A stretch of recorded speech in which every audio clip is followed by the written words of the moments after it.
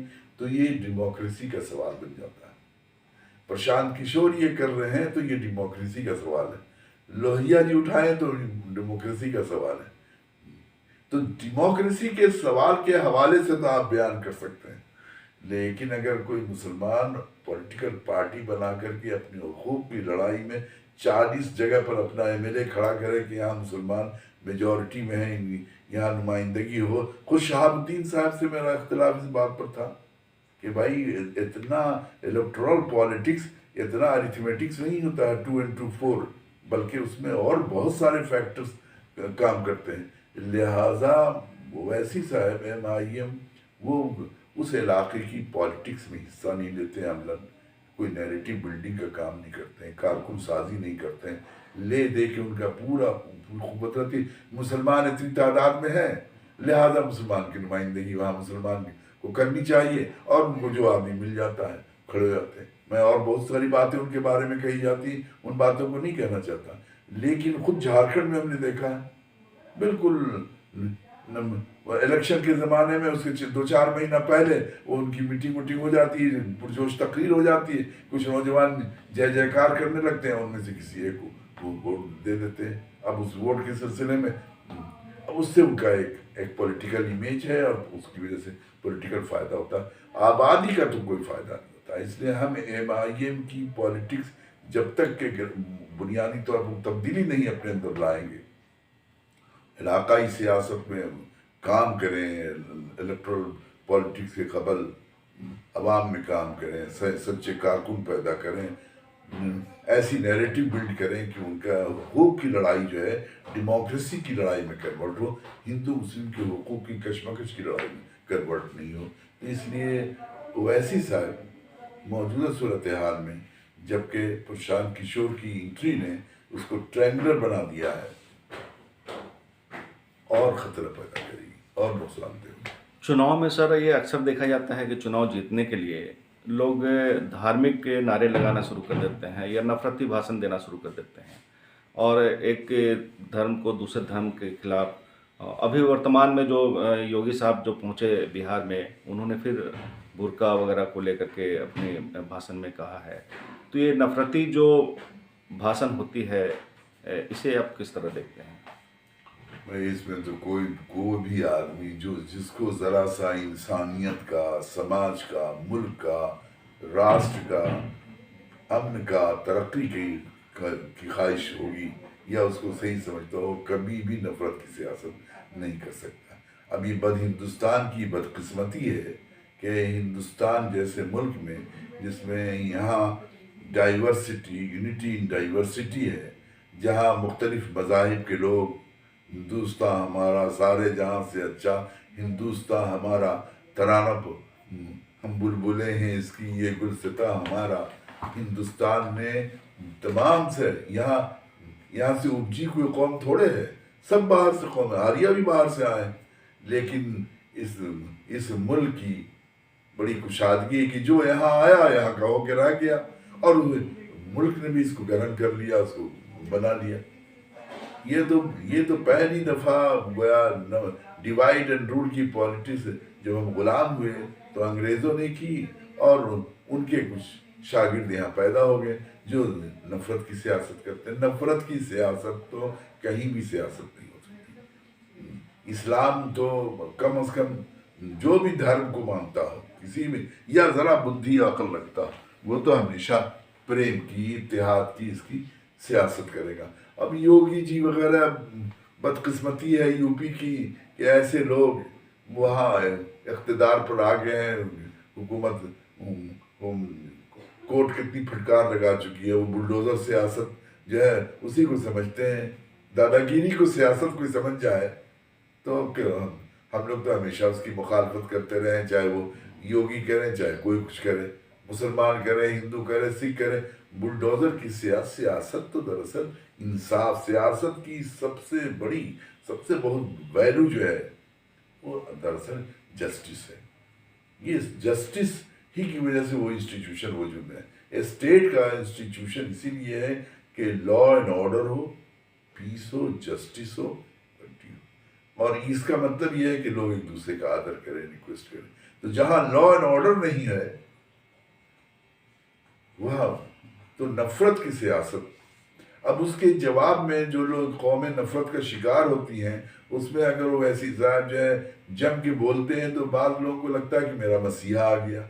لیکن مسیحا صرف اس طرح بولنے سے تو مسیحا ہی نہیں ہوتی ہے، اس کا نتیجہ جو سامنے ہے. خود ان کی وہاں کی سیاست جا کے دیکھ لیجئے، جہاں وہ 6-7 MLA جیتتے ہیں، وہاں ڈیولپمنٹ میں انہوں نے کیا کام کیا. بہرحال یہ بہار کی پالیٹکس کو ہم حیدرآباد کی ان کی پالیٹکس سے نہیں جوڑا. مجھے تو ان سے اختلاف بنیادی طور پر یہی ہے کہ وہ جو نیریٹو بلڈ کرتے ہیں اس سے مذہب کی نفرت کی سیاست کرنے والوں کو اور مدد مل جاتی ہے. جو احتیاط برتنا چاہیے وہ احتیاط نہیں کرتے ہیں اور نقصان ہوتا ہے. اور نہ وہ اس علاقے میں محنت کرتے ہیں، بس وہاں پر کسی چمکتے ہوئے آدمی کو جس کے اندر تھوڑی سی لیڈرشپ کا شوق ہے، تقریر کا شوق ہے، اور کسی پولیٹیکل پارٹی سے مایوس ہو کے ادھر آیا ہے، اس کو اٹھا کر کے 6 مہینے کی ایک جدوجہد ہوتی ہے الیکشن کے 2-3 مہینہ پہلے، اور پھر رزلٹ جب الیکشن ہو جاتا ہے تو پھر نتیجہ ہے کہ وہاں 5 امیدوار جیتے تھے ان کے، اس میں چلے گئے. ہاں پھر چلے گئے. پھر اس کے بعد اب انہوں نے دیکھی سب ہندوستان کی سیاست میں تو سب سے پہلے ہندو مسلم اتحاد جو ہے بنیادی چیز ہے، اس کے بغیر کسی کا بھلا ہی نہیں ہو سکتا. مولانا ابوالکلام آزاد کی وہ تقریر ہمیشہ میرے ذہن میں رہتی ہے، جب انہوں نے کہا تھا کہ اگر ہندوستان کی آزادی کو تاخیر ہو جائے، ٹال دی جائے تو ہم اس کو تو گوارہ کریں گے، لیکن ملک کی اگر ہندو مسلم اختلاف ہو جائے اور تقسیم ہو جائے تو ہم اس کو گوارہ نہیں کریں گے، اس لیے کہ وہ ملک کا نقصان ہے، وہ انسانیت کا نقصان ہے. ذرا غور کیجیے کتنی بڑی ٹریجڈی ہے کہ 2 قومیں جو یہاں 1000 سال سے ہر سطح پر رہی ہیں، ہر طرح سے رہی ہیں، دونوں پر اثرات اتنے ہیں ایک دوسرے کی تہذیب کے، پوری ایک زبان وجود میں آ گئی، ایک تہذیب وجود میں آ گئی، اور اس کو انگریز آگ لگا کے لڑا کے چلے گئے اور ہم سب لوگ اسی کے پیچھے دوڑ رہے ہیں. ہندوستان کی سیاست کا پہلا فارمولا یہاں کی ایکجہتی اور اتحاد ہونا چاہیے، ہندو مسلم اتحاد ہونا چاہیے، یہ پہلا فارمولا ہے. اور جو اس کی خلاف ورزی کرتا ہے ہم سمجھتے ہیں وہ نہ ہندوستان کا دوست ہے، نہ مسلمان کا، نہ ہندوؤں کا. BJP والے تھوڑے ہندوؤں کا بھلا کریں گے، دیکھ لیجئے گا کبھی نہیں بھلا کر سکتے. اقتدار کی چاٹ ایسی چیز ہے کہ ابھی تو مسلمانوں جو ایک ویلو کو ختم کر کے انسانوں کا خون کا ایک قطرہ، چاہے وہ کسی کا ہندو ہو مسلمان ہو، معصوم کا ایک قطرہ زمین پہ جو گرتا ہے وہ معمولی چیز نہیں ہوتا ہے، اس کو زمین نگل نہیں سکتی، اس کے باہر انتقام ادا کرنا، اس کا خون بہا پوری قوم کو ادا پڑنا. یہ لوگ جو کچھ جس کا بھی خون ناحق بہے گا، جس نے بہایا ہے اس کو خون بہا ادا کرنا پڑے گا. اس لیے آخر میں ایک سوال کرنا چاہیں گے کہ 2020 کے چناؤ کو اگر ہم لوگ دیکھتے ہیں تو اس میں سب سے بڑی پارٹی کے طور پہ اگر پرسنٹیج وائز ملا تو وہ RJD کو ملا 23% لیکن اوور آل اگر ہم انڈیا اور NDA گٹھ بندھن کو دیکھتے ہیں تو NDA کو بھی اور انڈیا گٹھ بندھن کو 1% کا ہی انتر ہے. اس چناؤ میں کیا دیکھ رہے ہیں آپ؟ دیکھیے اس چناؤ میں جیسا کہ میں نے عرض کیا، پرشانت کشور کی شمولیت نے، ان کی شرکت نے اس پوری لڑائی کو بہت پیچیدہ اور نازک بنا دیا ہے. اس لیے عرش اور فرش کی بات انہی کی اگر مانے تو اس سے بہرحال نقصان انڈیا گٹھ بندھن کو زیادہ ہونے کا اندیشہ ہے. اور اسی لیے جو آخری بات ہم کہنا چاہتے ہیں کہ اس الیکشن میں مسلمانوں کو اور سمجھدار ووٹرز کو، شہریوں کو بہت ہوشیاری سے بوتھ وائز فیصلہ کرنا چاہیے. بوتھ وائز آپ کوئی آدمی یہ کہہ دے کہ بھائی پرشانت کشور جی کا نیریٹو بہت اچھا ہے اسی لیے ہمیں ہر جگہ ان کو سپورٹ کرنا چاہیے، انڈیا ہے اس کو پوری طرح سپورٹ کرنا چاہیے، یہ کسی ایک بلکہ دیکھنا چاہیے